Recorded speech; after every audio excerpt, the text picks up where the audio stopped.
Support Iran. President Trump supports Iran. President Trump support Iran.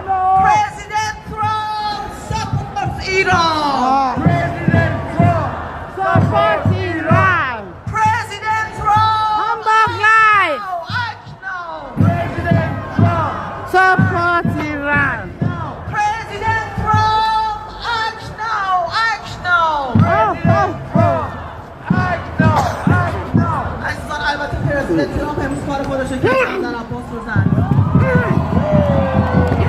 خیلی سخته ولی جزیه کشور میخواد کشورمون بزنیم. ولی ما ایرانی‌ها هیچ کسی رو نداریم غیر از خودمون. منشی ما امام زمانی که منتظرش بودیم زد بندر عباس.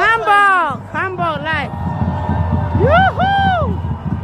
ما بچه‌های جنگیم بجنگ تا بجنگیم.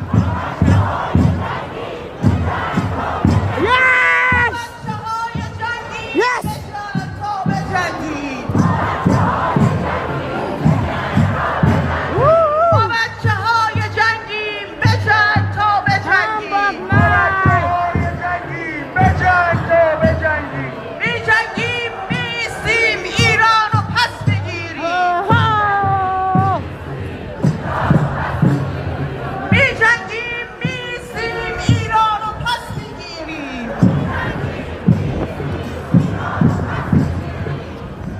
Recover story. دوستان توجه بکنید در تاریخ بشریت می‌نویسند Yes! این Yes!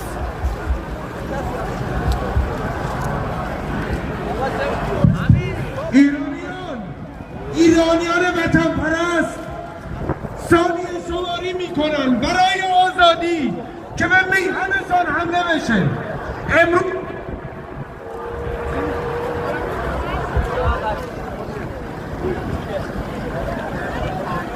امروز همه اینجا جمع شدیم برای یک صدا که شاید یک قطره خون کمتر بریزه. این 2-3 ساعتی که برای تظاهرات اومدیم مثل تمام خارجی ها ایرانی ها که تو خارج از کشورن هم صدا باشیم هم هدف باشیم. بچه های ایران کشته شدن که ما زنده بمونیم. پس همه با هم پاینده! پاینده! پاینده!